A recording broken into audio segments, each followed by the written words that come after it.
사도신경으로 신앙 고백 드리겠습니다. 나는 전능하신 아버지 하나님, 천지의 창조주를 믿습니다. 나는 그의 유일하신 아들, 우리 주 예수 그리스도를 믿습니다. 그는 성령으로 잉태되어 동정녀 마리아에게서 나시고 본디오 빌라도에게 고난을 받아 십자가에 못 박혀 죽으시고 장사된 지 사흘 만에 죽은 자 가운데서 다시 살아나셨으며 하늘에 오르시어 전능하신 아버지 하나님 우편에 앉아 계시다가 거기로부터 살아있는 자와 죽은 자를 심판하러 오십니다. 나는 성령을 믿으며 거룩한 공교회와 성도의 교제와 죄를 용서받는 것과 몸의 부활과 영생을 믿습니다. 아멘. 찬송가 543장 찬양 드리겠습니다.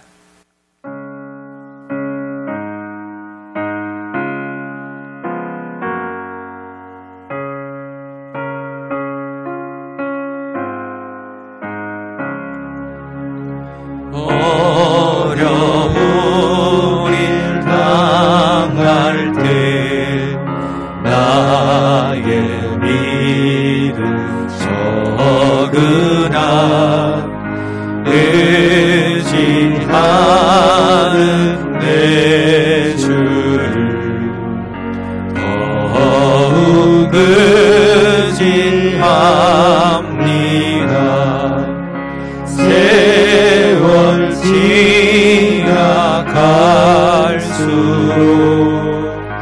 의지할 것뿐일세. 무슨 일을 당해도 예수 오직 합니다.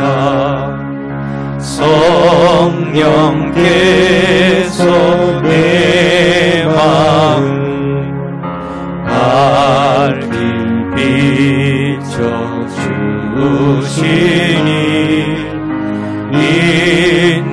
인도하심 따라서 주만 의지합니다.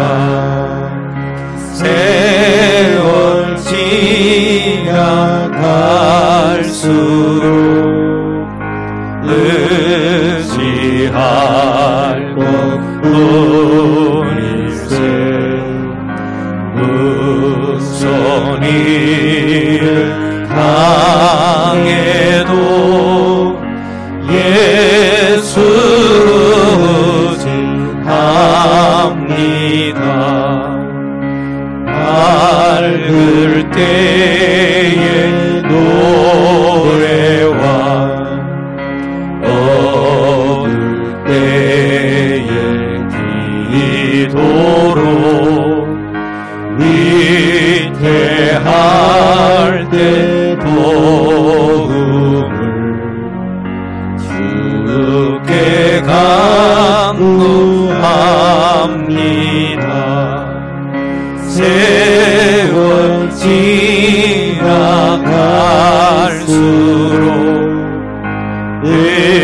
의지할 것뿐일세.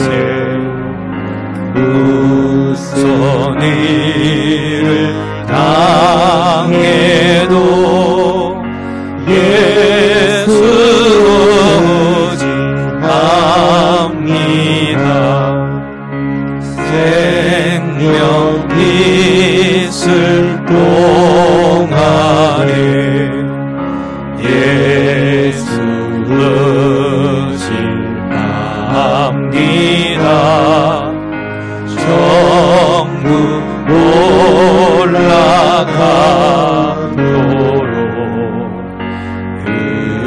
의지할 것뿐일세. 세월 지나갈수록 의지할 것뿐일세. 그릴세 무슨 일 당해도 예수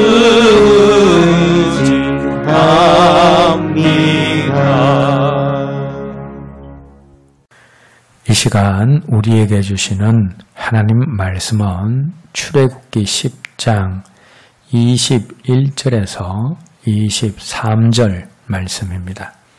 함께 읽겠습니다.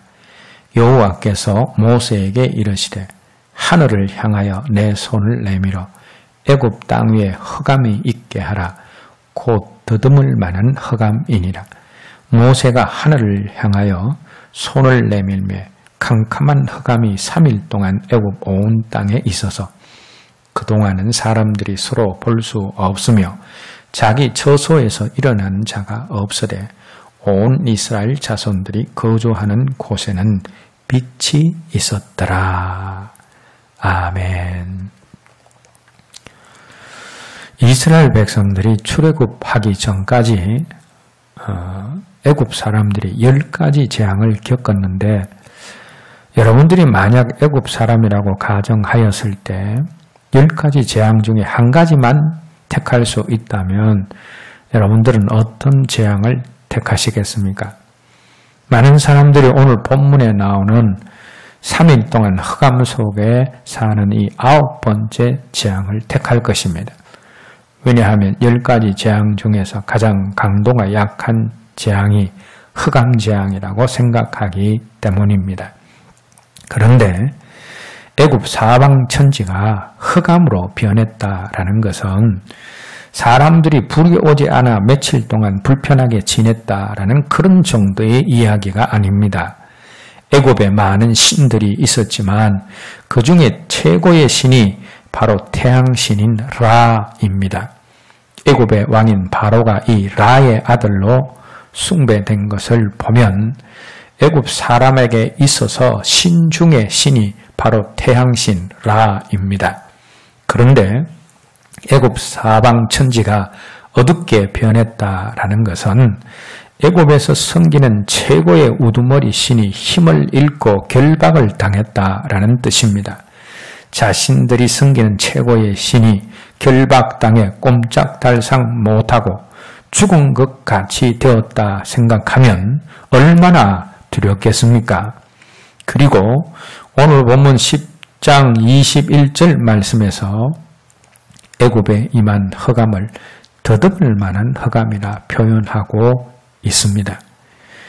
이때 내린 흑암이 빛이 없어서 어두운 상태가 아니라 너무너무 어두워서 실체가 있는 것처럼 느껴지는 흑암이다라는 겁니다. 그래서 그 흑암은 손으로 더듬어지면 느껴지기도 하고 만지면 만져지기도 하는 그런 캄캄한 흑암이었습니다. 그리고 오늘 본문 10절, 23절 말씀을 보시면 이 흑암으로 인해서 사람들이 서로 볼 수 없으며 자기 처소에서 일어나는 자가 없었다라고 했습니다. 사람이 어두우면 일어나서 당연히 불을 켜면 됩니다. 그런데 이 말씀에 의하면 흑암 재앙이 일어났을 때에 아예 사람들이 불을 켜려고 일어나는 사람들이 없었다라는 겁니다. 왜 그런가 하면 이때의 어두움은 불을 켜도 사라지지 않는 흑암, 불로서는 도저히 해결할 수 없는 너무나 깊은 어두움이었기 때문입니다. 그러므로 하나님께서 애굽에 흑암 재앙을 내렸다라는 이야기는 단순히 낮에도 밤처럼 어두웠다거나 평소보다 어두운 정도가 더 심했다라는 정도가 아닙니다. 어둠에 실체가 있어서 만지면 만져지는 어둠, 불을 켜도 사라지지 않는 어두움이 임했다라는 겁니다. 이런 어두움 때문에 사람들은 두려워서 불을 켜려고 일어서지 않고 침대에 꼼짝하지 않고 그냥 누워 있었던 것입니다. 그런데 이때 애굽에 임한 어둠은 마지막 심판 때의 어두움, 더 나아가서는 지옥의 어두움을 상징합니다. 요엘서 2장 1, 2절 말씀을 보시면 마지막 때 심판하시는 여호와의 날을 어둡고 캄캄한 날로 표현하고 있습니다. 많은 사람들이 마지막 때 주님을 뵙는 날을 천군 천사의 나팔과 함께 우리 주님이 다시 이 땅에 오시는 휘황찬란한 날로 연상하지만 그것은 믿음의 사람들에게만 그리고 그 믿음을 끝까지 지킨 사람들에게만 해당되는 이야기입니다. 그 마지막 날에 불신자들이 그리고 믿음과 믿는 자다운 삶을 저버린 사람들이 형용할 수 없는 어두움의 끝없는 나락으로 떨어지고 그곳에서는 한 줄기의 빛도 느낄 수 없습니다. 바로 그때의 어둠이 오늘 본문 속에서 표현하고 있는 더듬을 만한 흑암입니다. 그런데 무엇이 애굽에 이런 흑암을 가져왔습니까? 바로와 애굽 백성들의 죄가 가져왔습니다. 죄는 흑암을 가져옵니다. 죄를 짓고 또 반복해서 짓고 돌이키지 않고 버티면 아무것도 볼 수 없는 날이 오게 되어집니다. 죄가 인생의 어두움을 불러들이기 때문입니다. 죄를 짓고 돌이키지 않으면 우리 앞길은 한치도 볼 수 없을 정도로 캄캄해집니다. 그리고 앞이 보이지 않고 소망이 없는 삶을 지속적으로 살게 되어지면 죽는 순간은 바깥 어두운 세계로 떨어져 이를 갈게 되어집니다. 그러나 하나님의 말씀은 빛을 주며 그 말씀대로 살면 우리의 길이 환해집니다. 오늘 저와 여러분 모두가 이 땅에서 살 때 어둠을 불러오는 죄를 버리며 빛 대신 하나님의 말씀을 따라 살아가는 환한 인생이 되어서 마지막 때 날빛보다 더 밝은 천국에 들어가기를 주님의 이름으로 기원합니다. 기도하겠습니다. 하나님 아버지, 죄가 흑암을 가져오고 죄가 인생의 어두움을 불러오고 죄를 짓고 돌이키지 않고 버티면 바깥 어두운 세계로 떨어지지만 하나님의 말씀은 우리에게 빛을 주며 그 말씀대로 살면 우리의 길이 환해짐을 알게 하시니 감사를 드립니다.